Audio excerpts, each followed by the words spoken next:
మరి మరి కోరుకోస్తున్నా గోవిందు గోవింద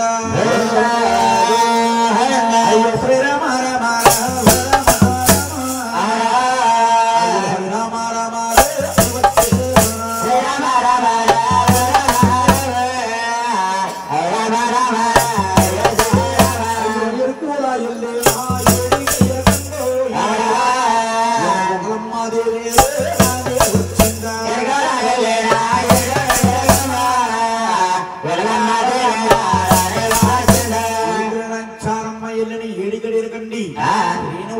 తల్లి శ్రీనివాసరావు వజ్రాల పుట్టబడుకుని రాసవాళ్ళకొచ్చి శ్రీనివాసరావుకి పద్మాదేవికి ముహూర్తాలను ఇచ్చేస్తున్నారట.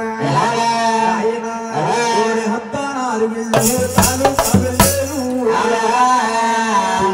ప్రేమంలో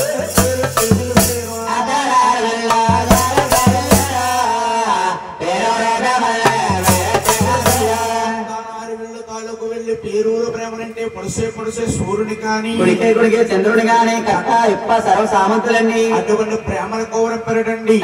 ప్రేమలు వచ్చి మహానుభావులు వారు బ్రహ్మలోకం వెళ్ళి బ్రహ్మలోకం చుట్టించే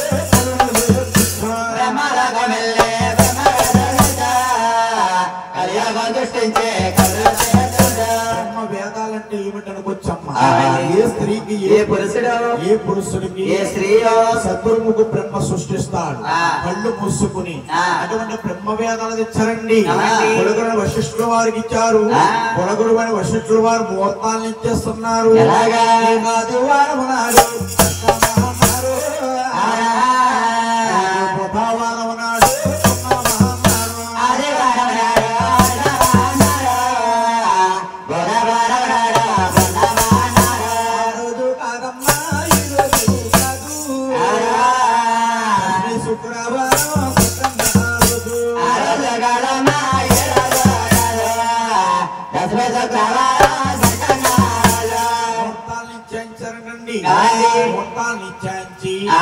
మహానుభావుడికి శ్రీనివాసరావుకి పద్మాదేవికి పెళ్లి పళ్ళు మొదలెడుతున్నారు.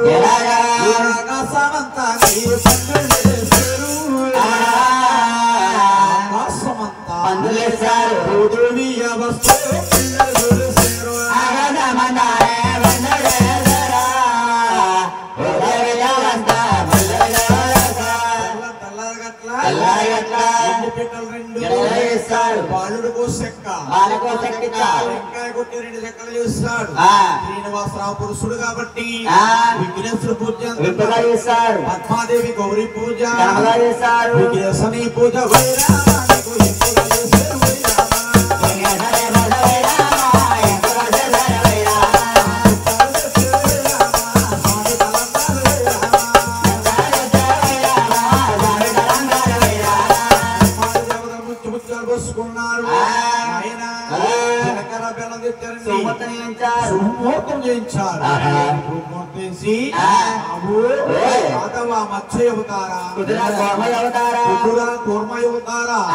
పద్మాదేవి మెడలో మాంగళ్యం ధరించమన్నారు. మహానుభావుడు శ్రీనివాసరావు పద్మాదేవి మెడలో 3 ముళ్ళు ధరించాడు. గోవింద 3 రోజులు పెళ్లి 5 రోజులు పెళ్లి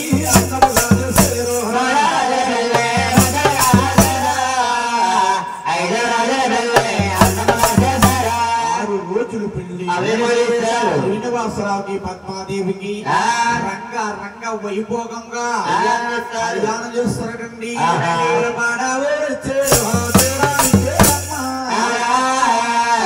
శ్రీ సంపద కూడా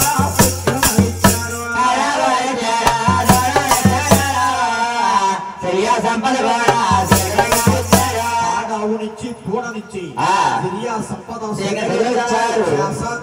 సాగిన పేరు పోయిందా. ఎప్పుడైతే శ్రీనివాసరావు కళ్యాణం అయిన తర్వాత అవతారం మారిపోవాలండి. అవతారం మారిపోతే ఈ కథకే అర్థం లేదట. అవతారం మారు పడిపోతాడన్న సంగతి బ్రహ్మ కుమారుడు నారదాముని వారు గాలింపులైని భగవంతుడు చూస్తాడు. మా సిన్నాల శ్రీనివాసరావు అవతారం మారిపోతున్నాడు. మా సిన్నమ్మ లక్ష్మీదేవి తపస్సులో ఉండిపోయింది. ఈ మాట పట్టుకెళ్ళి మా సిన్నమ్మతో చెప్పకపోతే బాధ పడిపోతుందని ఈ యొక్క నారదాముని వారు లక్ష్మీదేవి దగ్గరికి వెళ్ళి అంటా ఉన్నాడట, మాయమ్మ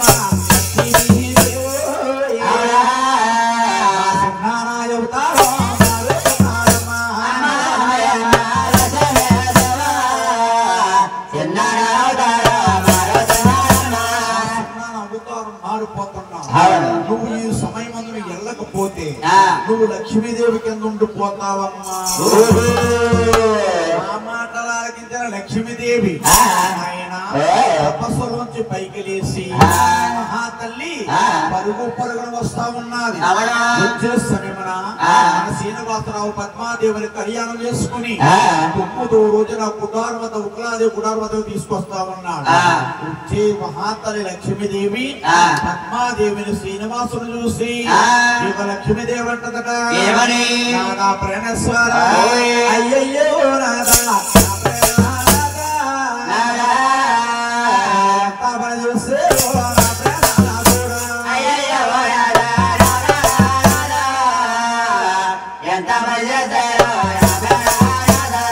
నన్ను కాదన్నారు నేనప్పుడే చెబుతారు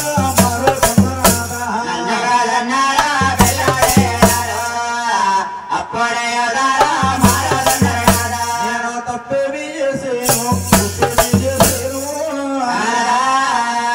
తెలిసి పెడతా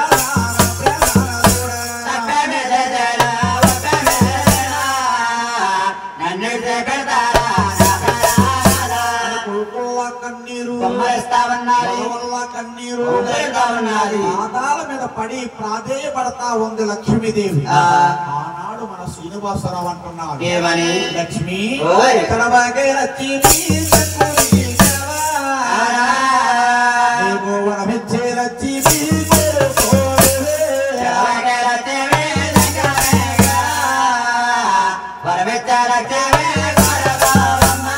ఆనాడు లక్ష్మీదేవి అంటుంది, ఏమండి నాదా ప్రాణేశ్వర వరమిచ్చేను కోరుకోమంటున్నారు, మీరు సతిగానే ఉండాలి, వరమిస్తే నాదా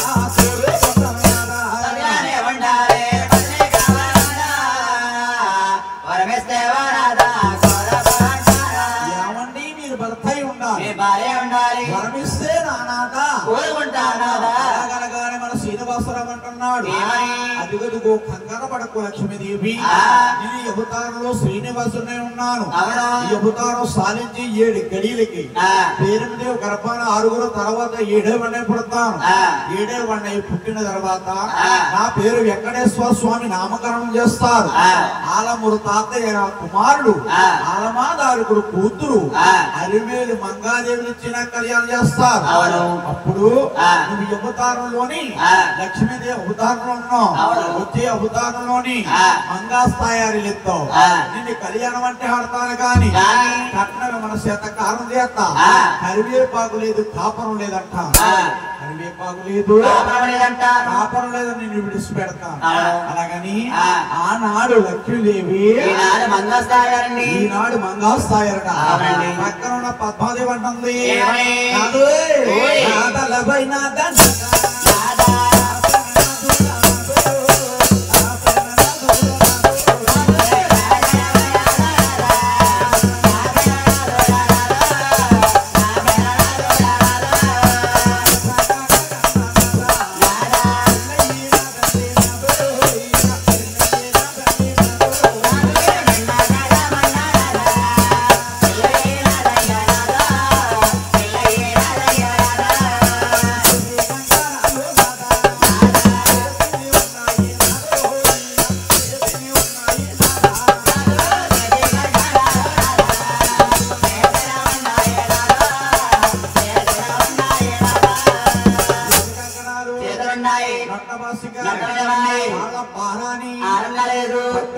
మధుపడకు మాయంగా లేదు. మీరు నన్ను నిలిసి పెడుతున్నారా? నా ప్రాణనాథుడా నాకు అచ్చట్లు లేవండి. ముచ్చట్లు లేవండి. నేను తప్పేమి చేసి ముప్పేమి చేశాను. పాదాల మీద పడి ప్రాధేయపడతా ఉంది పద్మావతి.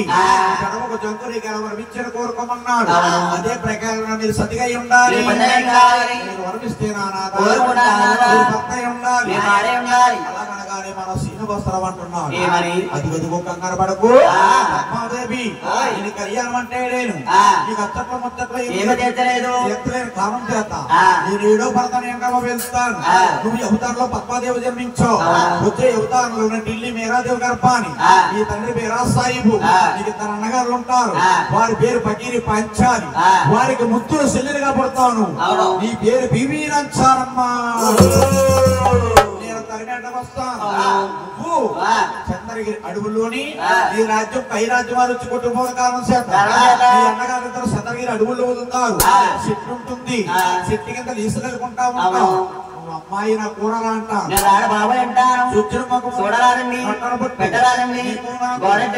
అలాగని బాబు కొడుకుని కాలు తొక్కి నా ఏడో పర్వతం తీసుకొస్తాను. నా ఏడో పర్వతనే ఉంది తెలుసా? 12 సేపు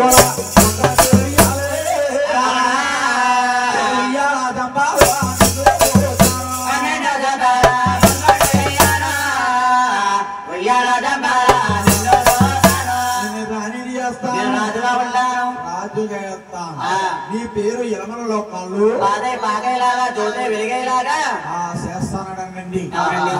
ఆనాడు పద్మావతి ఈనాడు బివీనంచారమ్మ. కన్నా తల్లి కన్నా పెంచిన ప్రేమకు పడ్డ గ్రామాత అంటుంది ఏమని?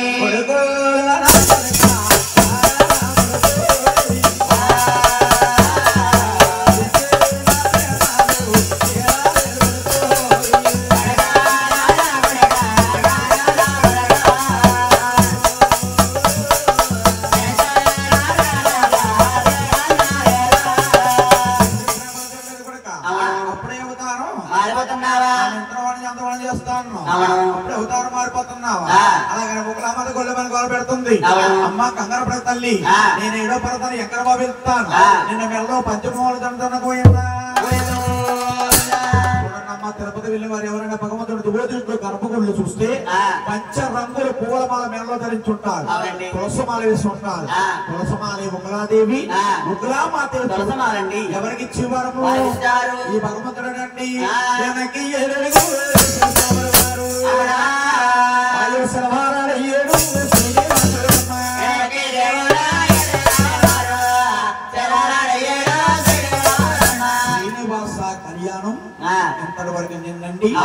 ఈ శిలవ రాడులోంచి ఒక జ్యోతి రూపముగా భూమికి ఆకాశానికి మయంగా తిరుగుతా ఉంది. చూతన్నమాట ప్రతి ఒక్కరు కూడా దృష్టిలో పెట్టుకోవాలి తల్లి. ఇప్పుడు దాకా ఆదిశక్తి పుడతారా ఒక శ్రీనివాస.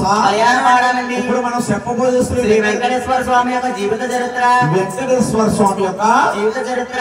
శ్రీ వెంకటేశ్వర స్వామి